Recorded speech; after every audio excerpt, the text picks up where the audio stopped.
Hello and welcome to another episode of Two Guys and a Chainsaw. I'm Todd. And I'm Craig.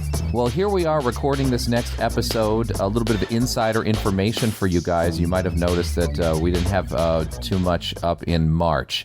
And so we are recording this episode about a month after we actually watched the movie. So we might be plowing through this to the best of our abilities. But Craig's seen it twice, and we have notes, and we're going to do the best we can. Yeah, but way to set up expectations. It's going to be a great episode. Well, we got to be honest, right? Well, before we go forward into the movie, I do want to take a moment to just mention the fact that probably many of you know by now that we've launched a Patreon campaign. We've received a better response than I ever imagined we would get. I just really, really grateful and humbled by the support that we've received. And right now, I just want to thank by name those people who, at the time of this recording, have become patrons of our podcast and joined our community. So thank you very much to Heather, Ryan, Dave, Neil, Carrie, Gary, Andreas, Adrian, Mark, Jessica, Christian, Aquaman, that's exciting, Leisha, and Lorena. Thank you so much for your support, for going to our Patreon page, just supporting our podcast and feeling compelled to help us out a little bit in the various things that we need to do to get this on the air. We really, really, really appreciate your support, and we're going to do our best to get all those goodies and those rewards out to you. All of you should already have access to our exclusive interview, that 90-minute interview that's up on our Patreon page. And starting from now, you should also be receiving full, unedited versions of our podcast up there on the Patreon page. And we'll be posting more mini-sodes here very shortly for you guys. And little tastes of that interview for those of you out there who are maybe a little undecided about yet whether or not you want to join our little community. We're going to give you a little bit of a taste of what there is out on our regular feed. So be waiting for that. Thank you guys so much. Yeah, thank you. That's the first time I've heard that list of names, and some of them are familiar. I've chatted with a few of you, but some of you I've not chatted with, and look forward to it going forward. Thank you for your support. Oh, and we're looking forward to getting our first recommendation for movies from this group too, since since they'll get to vote on which request we do next, which is going to take a huge weight off of our shoulders. Because we lazy. That's true. Well, if you, by the way, if you are compelled to join our Patreon group, just go to patreon.com/chainsawpodcast, or if you just go to our regular website, twoguys.red40net.com, there are links there as well to our Patreon page. We would appreciate any bit of support that you give. And of course, we appreciate your support whether or not you become a patron of this podcast. We love you all anyway. Yeah. All right, enough shilling. Let's talk about the movie. The movie that we're doing this week, I'm introducing it even though it was Craig's pick, and this is a very, very modern film from 2021. It premiered on Netflix, and it's called Blood Red Sky. I wonder how many people out there have already seen it, because apparently it got quite a bit of downloads. I think 50 million streams or something. Yeah, like in its first weekend, I think. Yeah, which made it the most watched German release, I believe, at least, which is pretty exciting. It is a German-British co-production, but mostly German film. It is subtitled, but there's some English in there as well, and it is about, I would say, vampires on a plane. Yeah, I mean, that's it. It's all you need to know. You've seen snakes on a plane? These are just bigger, and their fangs are scarier. Yeah, and on Netflix, you also have the option of watching it dubbed, and I'll be honest, the first time I watched it, this is one of those movies that I had never heard of. I knew nothing about. I was just looking around on all of the platforms that I subscribed to try to put something on in the background while I was grading papers. Because I was doing that, obviously I couldn't focus on subtitles, so I watched it dubbed. And the dubbing is perfectly adequate. The second time I watched it, I was like, you know what? I'm going to be, good about this, and I'm gonna watch the original language, and I'm gonna read the subtitles. And I got about 5 minutes into it. I was like, nah.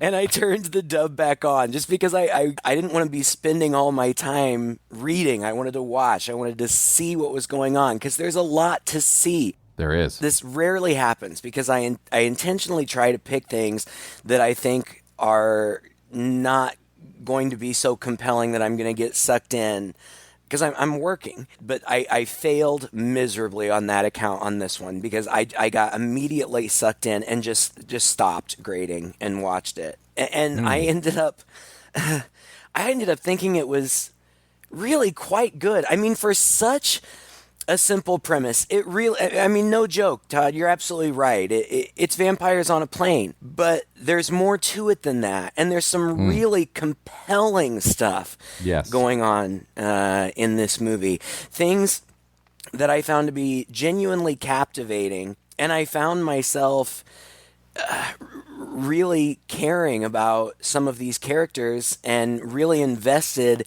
in what was going to happen. And so it got me. I like this movie. I did too. I'm really glad that you introduced it. You know, I think that I will pretty much watch anything on a plane. I mean, I don't know.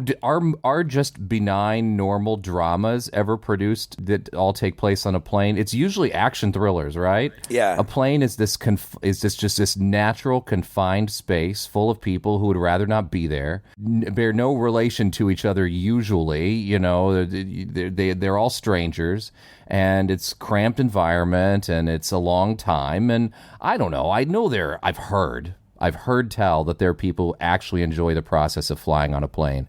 I enjoy the process of traveling, but the bit of time that it takes for me to be on a plane is probably my least favorite part of that process, especially as a guy who puts on a lot of miles in international flights. So I just feel like it's naturally a compelling and interesting setting for any story. Even with this, it actually, it's very similar to a lot of movies that have nothing to do with vampires. People are hijacking a plane and people have to solve it. And in this case, there's a little bit of a twist in there in that somebody else on the plane is a vampire. And that's novel. Like, I guess, is there anything like this? You know, the only thing that it kind of reminds me of is Train to Busan.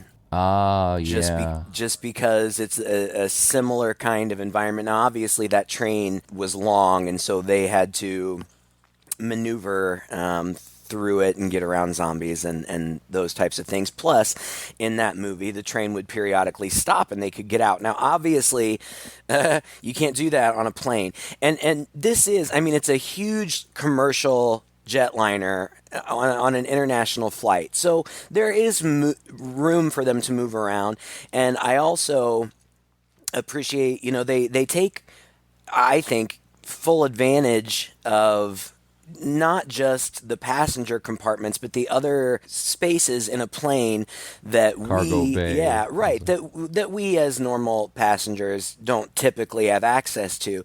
But it does spread out the geography a little bit. So there are places for people to hide and congregate, and I just thought it worked really well. It is major action, especially when you get into the vampire stuff. And the vampire stuff is really good, and I'm excited to talk about that and the design and the violence and the gore, of which there is an insane amount. Yeah. But for me, that was secondary. What this story is really about is a mother and son. Okay, let's start at the beginning. It starts out at an airbase in Scotland where a plane is being directed for an emergency landing. They're being escorted into an emergency landing, and we hear through dialogue with the people in the tower and other people that supposedly there are explosives on board. They get the plane landed, and the emergency hatch or a hatch opens up, and a young boy, a very young boy, climbs down some cargo netting to get out. And it's just this little boy with a teddy bear. And we see that there's a man in the cockpit, and all of these military guys all around have their guns trained on this guy in the cockpit. And they get the boy inside, like the tower building or control area or whatever. And this lady starts questioning him, and it flashes back to a bald woman who ends up being our main character, Nadia, in a bathroom. And we see her putting on a wig and seemingly preparing to go out. Then we see this young boy at the baggage check checking himself in, and the lady's like, well, where's your mom? And he's like, oh, she's coming. She just told me to do this part. And eventually she arrives at the airport. It's nighttime. I think she's wearing sunglasses. She seems kind of meek, like she's going out of her way to not draw attention to herself. And the setup, and I think it's a very clever setup, is that she has some sort of illness, which I immediately, because of her bald head, assumed was cancer. Yeah. And she's going to the United States to have this experimental procedure done, which basically I think comes down to a blood transfusion / blood cleansing type of thing. So, and she's in the bathroom taking pills and giving herself injections. And I'm thinking, oh, okay, well, here's this drama of this apparently single mother and her child, and she's ill. And she's going for this special treatment, which ultimately is true.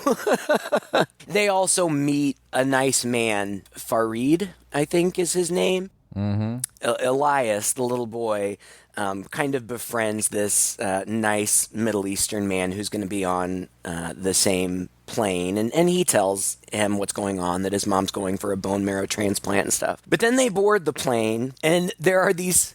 The movie makes a point of making it very clear that some of the men on this flight are shady. Right. And ultimately, it pays off very quickly, because really no sooner are they in the air than one of the male flight attendants and several male passengers on the plane reveal themselves to be terrorists or something. I mean, we don't know immediately what their motives are, but they take control of the plane. And from that point, for the next 10, 15 minutes or so, it is your very typical kind of thriller hijack movie. Right. The guy who had been posing as a flight attendant, which, by the way, that plan had to have been in motion for years. Like, right? For you him to get employed as a flight attendant. Right. You don't just show up and apply and they're like, okay, well, we'll have you on the next international flight. But he's a bad guy.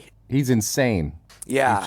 He's just off his rocker kind of bad guy. He's sadistic. Yeah, He's a sociopath. And he's very violent, and he's very menacing and threatening to the passengers. And Elias, who I just want to say is a very cute kid and plays a significant role in this movie. And the young actor who played this kid does an excellent job.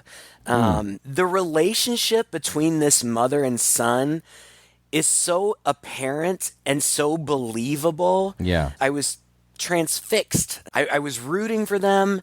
I wanted them to be okay. But he's also precocious, smart, like a smart kid. Yeah. Out of the seat pocket in front of him, he pulls up one of the safety manuals or something, which shows a diagram of the plane and shows the cargo hold. And he says to his mom, look, we should sneak down here and hide down there.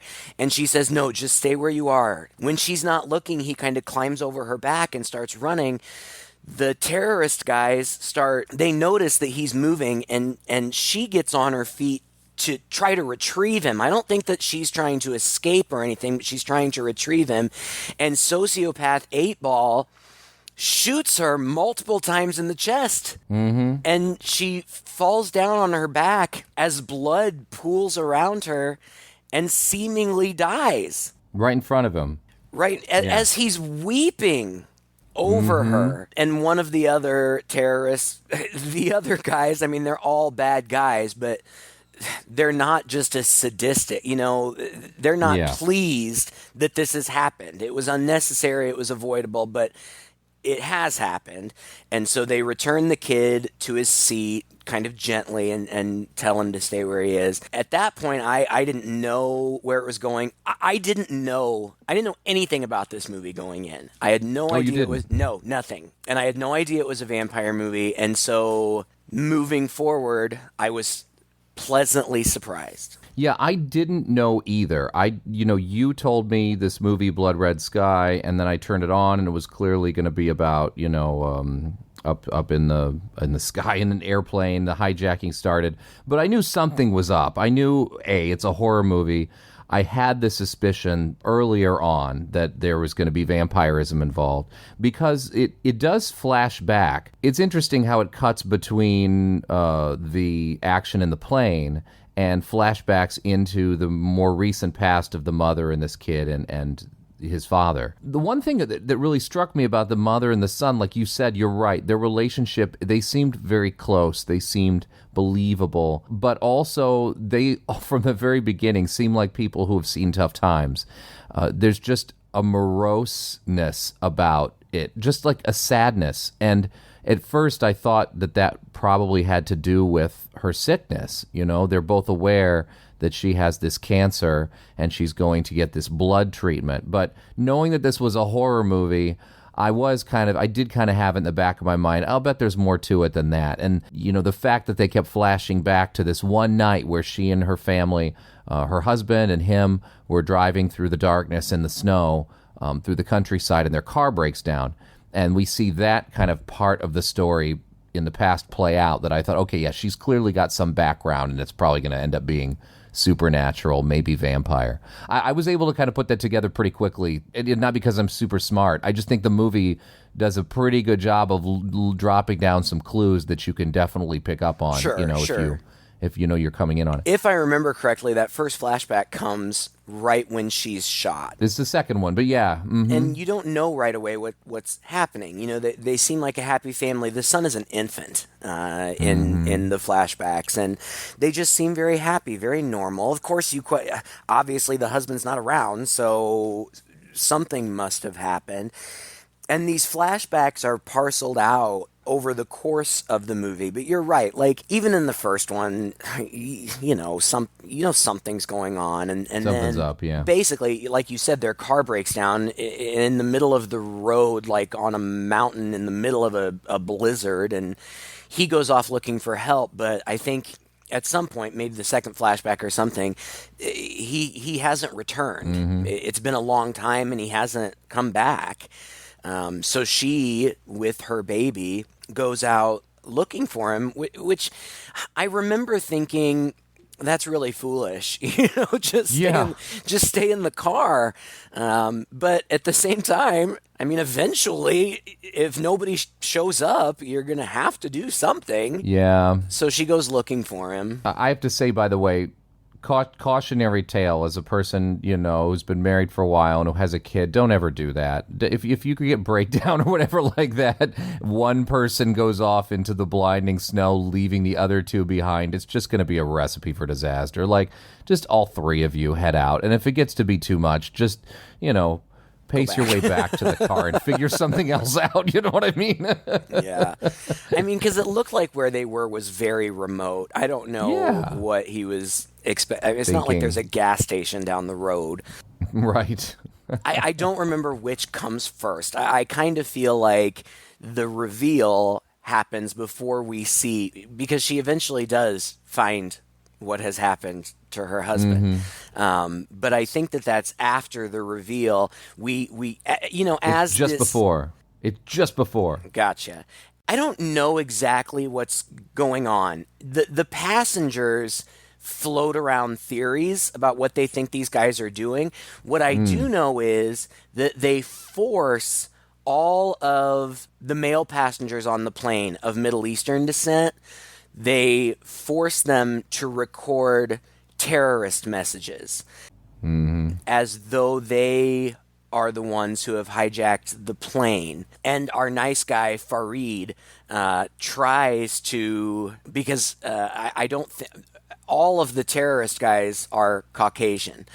and they force them to record these messages in English and in, I don't know, what do they speak? Arabic? Yeah, I think so. Yeah. And so Farid assumes that they don't speak Arabic, and so when he's asked to record the message, he tells the truth in Arabic. But apparently one of them knows enough Arabic to know what he's doing and shoots one of the other guys as a warning. So they're setting these other guys up, and their plan is the terrorists themselves are going to evacuate the plane. I still don't know what their end game is. Some of the passengers... It's just money, I think. It's money, but like the passengers think that it has something to do with like the stock market. Like anytime that there's a major terrorist event, like the stock market crashes or something. Yeah, I mean it's all like they shorted stocks or something, and then they're hoping. I don't know. It's all motivated by greed and money, but ultimately it doesn't really matter. While they're doing their thing and making their plans and making these guys record these messages and stuff, we get a shot of Nadia dead on the ground, but she's not dead. She wakes up, and it's impossible. I mean, she was shot multiple times at close range, in the torso, in the chest. It's just absolutely impossible that she could be alive. And she makes her way into the bathroom. She's without her medicine. She can't take her pills. She can't give herself her injections. And immediately she begins to change. She looks at herself in the mirror. Her eyes have started to change. Her ears have started. I don't remember if she was wearing prosthetics on her ears or if she was just covering her ears with her hair. I think she was kind of keeping her ears covered with her hair. Yeah. But when she takes her wig off, you see that she's kind of got these pointy ears. She takes off. She's got false teeth, and she takes them off to reveal that she's got fangs that seem to be kind of growing and becoming more prominent. She's a vampire. Yeah. Somehow she makes her way down to the cargo bay where all of the animals, dogs that are traveling are down there and barking. And she ends up eating this little dog. And you know how I feel about dogs. You know how I feel about dogs. Yeah, I do. Biting it. Which is why I'm so surprised you're laughing about her eating a little dog. It didn't bother me because it served the story so well. In fact, there's just a brief moment of hesitation. Like she doesn't really want to do it. But it appears that she needs blood to strengthen herself. Because she is, injured. It appears to work, and one of the terrorist guys ends up kind of finding her down there, and she eats him too.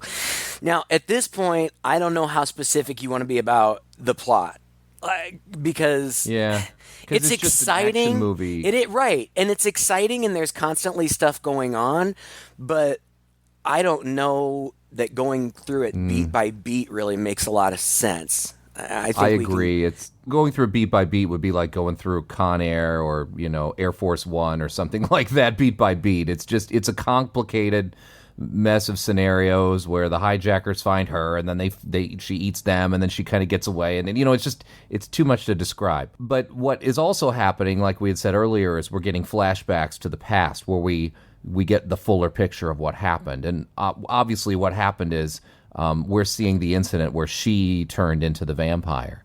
And that is she went up to a farmhouse that she just kind of assumed her husband went into. And as she gets there, she gets attacked by a snarling creature that's clearly, a vampire or whatever. And bitten by him, and her husband's dead and all that. So I just felt like the tragedy... It's sort of like tragedy upon tragedy, right? This woman bitten, her husband's dead, so now she's a single mother. She's had to raise this boy up to the age he is now. In the meantime, it's the tragedy of the vampire, that we talked about with Dracula, right? Mm-hmm. Nobody really wants to be this anymore, and so she's looking for a cure, and maybe she's found it in this treatment that she's going to get in the USA. So all that kind of starts to fall into place in our understanding. And I do wonder, do you think her son is fully aware? Yes. Oh, yes, 100%. Okay. Yep. He knows exactly what's going on. Because eventually, she comes back up. I mean, like you said, she kills a couple of the terrorists, I think, and she comes back up to get her son. I think that her coming back up to get her son coincides with the terrorists. They leave the passengers. They tell them to stay seated, to keep their hands on the front of the seat in front of them, and they say, like, we're going to be leaving you for a while, but if you try to get up, there's, I don't know what they say, like there's motion sensors or something that are going to trigger this deadly gas. Which is fake, but yeah. Which is a lie, right? I mean, they acknowledge to us, the audience, that it's fake, but the passengers don't know that. They descend down into the cargo hold and are planning to jump. One of the pilots is in on it. They've had him descend to a level where they can safely jump using parachutes, I guess. And this is just unfortunate timing because Nadia comes up and at this point her transformation is progressive. But at this point she has progressed pretty far. And I really like the vampire look in this movie. I mean, it's clearly inspired by Nosferatu. She looks like Count Orlok. Is that his name? I don't know. The main vampire in Nosferatu. The bald head, the pointy ears, the luminescent eyes, the sharp. It's not just her incisors that are. It's all of her teeth are sharp, and it looks really good. She's frightening to look at, and of course, the passengers are terrified of her. But Elias isn't. He knows that it's his mother, and he seems to know what her affliction is, and he's trying to keep her calm. She gets him, and they get into the cockpit with the help of Farid and some other guy on board who had some flight experience. They turn the plane. They turn it around. She's desperate to get to New York. The terrorists had I think diverted the plane in some way, and she gets them to divert it back. Unfortunately, the terrorists have not yet jumped, and they realize that the plane is changing course, and so they don't jump, and then it's a battle between the two forces. Well, there are two interesting dynamics here, I think. I think the first interesting dynamic is she also seems to be struggling with keeping it together, right? Yes. Because I guess the notion is that, like, when she feeds, then she becomes more monstrous and maybe less in control of her emotions, and she, unable to control the beast, and therefore would lash out and perhaps become more dangerous, or at the very least just not have the mental capacity to be able to reason through everything. Well, and that's the thing too. Like we find out that she's been treating herself with these drugs that she actually got from the site where she was bitten. She was bitten on the hands by the vampire that killed her husband, and then by keeping him outside, she was able to kill him because the sun came up and he died. She returns later to, I don't even remember why she goes back. Maybe just hoping to find some answers. I don't even know. But when she goes back, the vampire that bit her, his dad is there, and he's angry that she killed his son. And he explains, we're vampires and we're beasts and we're monsters, and we have to be eradicated to keep this from spreading. And he's a vampire too, but she somehow is able to best him, and then she finds in his refrigerator these drugs, and these are the drugs that she's been injecting herself with. Now, I'm fascinated with this part of the story. I don't understand it. I guess that these drugs somehow suppress the vampirism, and she needs it to suppress it. Like you said, when she feeds, it seems to increase her bloodlust and, like you said, make her less in control of herself. But the question that I kept asking myself is, do her doctors in New York know she's a vampire? Like, are there doctors in the world who are giving vampires bone marrow transfusions to cure them of their vampirism? That's a good question, right? For sure.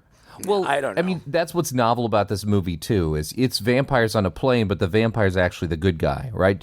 She's like, For it's now. like thank God she's there, right? Because she's sort of like the secret weapon for the passengers. Except they don't really know that for sure. In the chaos of everything, she might even seem more monstrous than the terrorists, and so like she's also kind of in danger anyway. Not that the passengers are really mobilizing and doing much. That they are almost, Well, they shoved to the back of do. the plane. Well, they are, They but do a they little do. bit. They try to attack her at least one point until she kind of proves herself. I think that she kills one of the main terrorists in front of the passengers, and Farid and Elias are shouting at the passengers like, she's on our side, she's on our side. And so eventually they're skeptical, as I certainly would be, but they Right. kind of just step back and let her do her thing. But because it's on a plane, Nadia and Farid and Elias are able to lock themselves in the cockpit, and the terrorists are on the other side of the door. But the terrorists keep bringing passengers to the front and saying, if you don't open the door, we're just going to keep executing people until you open it. And they do. They execute a couple of people right there where, through the peephole. And eventually they bring up a little girl. Well, Eightball does, right? Yeah. And she eventually, she has to come out, and she does, and she kills one of the big main terrorists, and there's fighting, and Eightball is not only sadistic but capable. He figures out that she's a vampire and starts proceeding with that in mind. So he has like a flashlight, which I don't know. That makes sense. They would probably have those on planes. guess. And he uses it to immobilize her. He has her down on the ground, immobile. And you think that he's going to kill her immediately, but instead he pulls out a syringe and draws blood from her neck, and like puts the syringe in his pocket, and then he's got like I don't know, some big stick, like a pool stick or something, I don't know, that he's fashioned into a stake, and he's getting ready to stake her, but Elias appears, having found a gun from one of the air marshals or something, and Elias, I think, fires the gun. It doesn't hit Eightball, but I think it breaks a window and depressurizes the cabin, which is more chaos. But she, Nadia, is able to get away for a little while. The thing that I thought, and again, I'm sure there's more business that I'm leaving out, but the next really exciting part is there's kind of a cat and mouse with Eightball and Nadia, and she ends up chasing him down to the cargo area where there's a car, and it must be a very expensive, fancy car because it seems like it's bulletproof. Like he locks himself in there, and she's beating on the windshield trying to get in, and it won't break. And so eventually she has a gun, and I think she gets some kind of big like metal rod, and tries stabbing him through, and she does get it through the windshield, but it doesn't reach him, and he just grabs it and pulls it through. When it appears that she may eventually be able to get in, he pulls that syringe out of his pocket and injects himself with it. And she's mortified. Yeah. She is mortified that this is happening. Keep in mind that she's full on vampire. So she's monstrous, and her makeup is fantastic. Prosthetics are great. She looks amazing. She looks fantastic. Oh my God, it's so good. This actress is really good. Well acted throughout. Yes. The guy who plays Eightball is just a nightmare. Like he's so crazy. Yeah. And she's thinking the same thing that we're thinking. This crazy guy as a vampire? No f***ing way. Exactly. It's also exactly what he wants to do. I mean, this is perfectly within his character, right? Like this guy's insane. He's just this insane sociopathic guy, and he sees the opportunity here, to become the one thing that nobody could beat. And so then he becomes the perfect foil to her. I feel like the movie in this way is really well plotted because there's always this danger that is very real and very difficult, very believable, and it's just one step ahead. The stakes continually get elevated, and having Eightball there is essential to that. This is a sociopathic guy who will do anything, so the danger is very real. He will even turn on his own people if need be. Now he wants to be a vampire, and he injects himself with this blood to become a vampire. So now she's going to be perfectly matched, with this guy. Maybe even outmatched because this guy's insanely crazy. Right. But then the other thing, it was really important that they have Elias in the picture, I think, because that is also like our concern is that he's not a vampire. No. He's not immortal. He's very much in peril, and the movie did a very good job of setting them up as sympathetic characters and the love between his mother and the son and them trying to kind of get through this stuff. So she also has to protect him. If he wasn't in the picture, the stakes wouldn't be as high in the film. So it's just one thing after another. Honestly, it's like these action movies tend to go, but they always find some excuse or some reason to continually elevate the stakes to the point where you don't think that the hero can possibly escape. But here it was just so cool that there was this supernatural element where there's this good guy vampire. I really, really like this aspect. And then the fact that the bad guy could also then turn himself into just as vicious, if not more, of a monster and possibly just have the upper hand entirely. So I got really interested. I was always interested in the movie. I thought there was always something interesting to see. There was always a question. It's just kind of action-packed.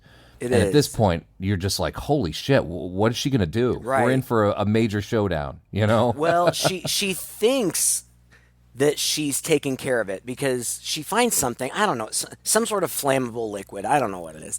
But she as he's injecting himself, she pours that flammable liquid through the small hole in the windshield that she was able to make, and it splashes all over him, and she lights a match and tosses it in, and he goes up in flames screaming, and I think that she thinks that she has taken care of it, that she was able to stop it before it was too late.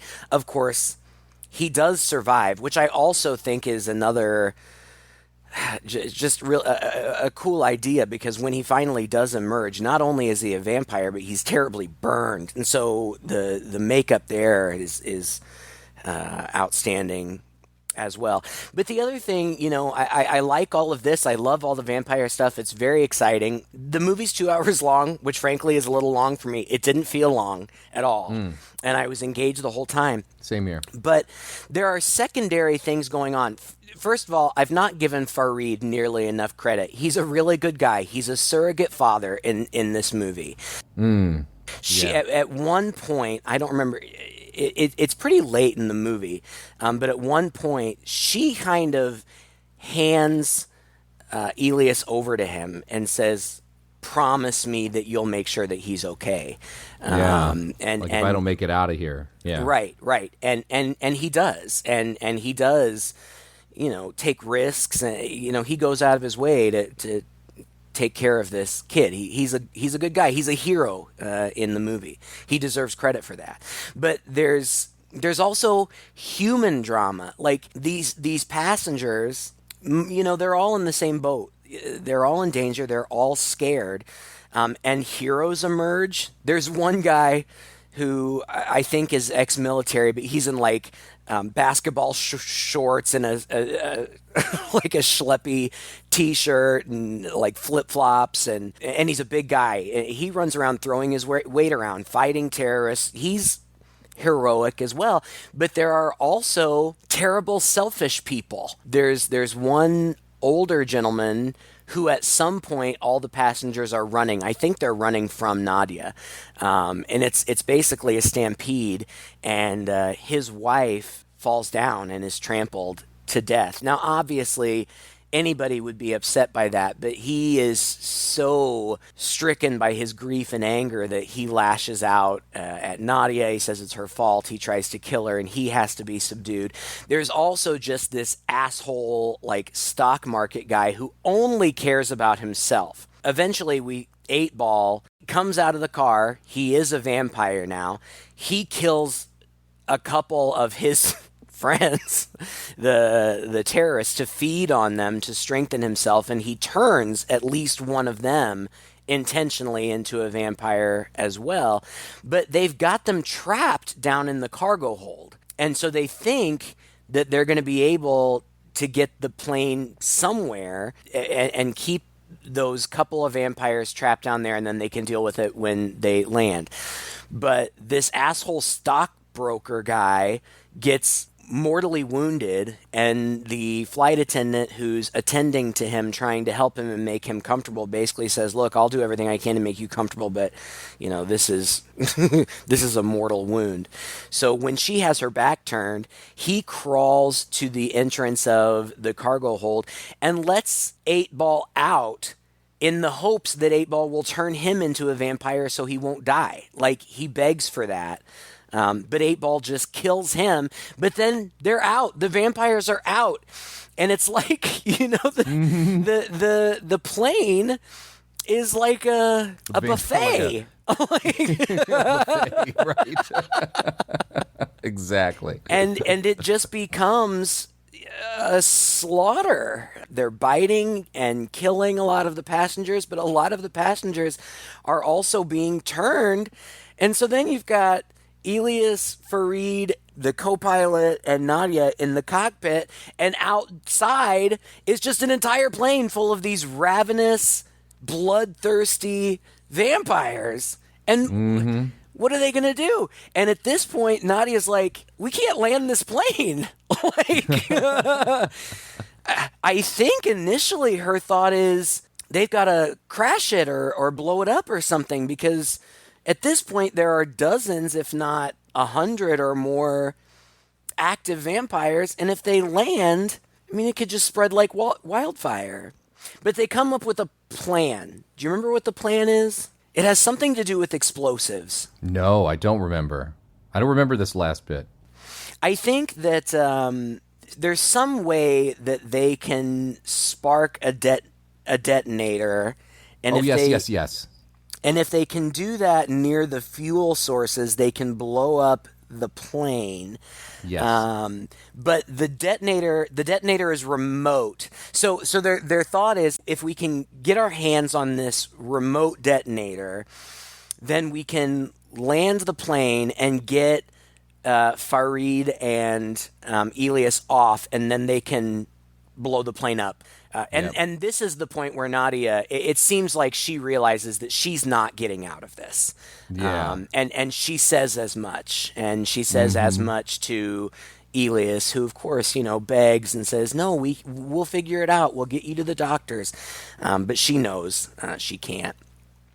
The problem that they have is, to get to where the remote is, they would either have to go through the passenger cabin where all those vampires are, or they would have to crawl through some very small space, and the only person small enough to get through that space is Elias, and Nadia doesn't want to let him go, but she doesn't give him permission, but he somehow manages to get away and goes for it. And he has the blacklight flashlight to kind of help him ward off any vampires he might encounter along the way, and he does. And he gets down to the cargo hold, and he gets a hold of the remote, but he also gets cornered underneath that car. Somehow the flashlight gets knocked out of his hand, and all of these vampires are surrounding the car, reaching under it, trying to get him, and Eightball eventually shows up down there and is trying to get to him and is very close to getting to him. Nadia, I think she knows. I don't remember if there's cameras where they can see what's happening, but she knows that he's in danger. So she goes down there, and then it's the showdown between her and Eightball, and it's an intense fight. And yeah. I really didn't know how it was going to turn out, because they seem very evenly matched. He's strong. I mean, he's been eating people left and right. And it seems like that's how they gather their strength. So he's very strong at this point. I had no idea how it was going to turn out. Yeah, well, it turns out that Fareed kind of saves the day here, doesn't he? I don't remember. Well, I remember that he gets, at some point, Fareed gets bit in the hand and they chop his hand off to keep it from spreading. Yes, that was crazy. Another one of those classic vampire werewolf things. No, I think Fareed is in the plane, right? He's in the cockpit, he's steering the plane. And so during their battle, because the sun is now coming up, he's like banking the plane or whatever so that the sun comes in through the window. That's right. And I believe that's what causes Eightball. There's like a big, it's just a big last final battle, and I think they're in the cargo hold, and the doors open. Yeah. Right. And they're trying not to get sucked out, and Eightball is like hanging on outside the window by the net, like a cargo net. But because the sun's coming up, Fareed is able to like bank the plane to kind of in the direction of the sun so that he can't climb back in because he kind of gets burned by the sun, and he ends up. I think that causes him to burn up, and he basically falls. Yeah. Right. Yeah. This part was a little. Gosh, I mean, it's a good movie when it's like, it's an action movie, it's a vampire movie, but it also tugged at my heartstrings because at this point the cargo bay door is open, and the light is coming in. Elias is standing in the light, and Nadia is standing in shadow, and he keeps trying to approach her, and she keeps pushing him back into the light because she is so far gone now. She knows that she doesn't trust herself to be near him. The vampire in her is too strong. She can't control it, and so she keeps him away. And I think of it like he's crying and reaching out for her and calling to her, and I think eventually she just turns and scampers away. Yeah.